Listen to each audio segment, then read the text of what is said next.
Can you tell me about how you personally began working with fences? At the time that I started in the early 80s, I was busy with making many experimental string instruments, mainly based on the violin. And of course, one thing with strings is that you start with small lengths of string and you gradually make them longer and longer to see what will happen. It's a bit like the Paul Klee idea of taking a line for a walk. It's the same with the string. You just sort of keep going and going. And so I was making bigger and longer instruments. And then one day I was out in the outback and I suddenly looked at these fences and the penny dropped that Australia was covered not with millions of miles of fence, but millions of miles of string instrument sitting there waiting to be played. So I set about doing it.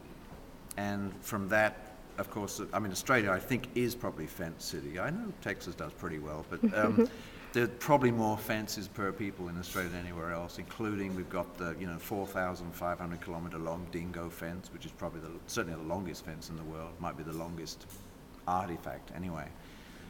There's a history of all kinds of fences that were put up for keeping rabbits out of Western Australia.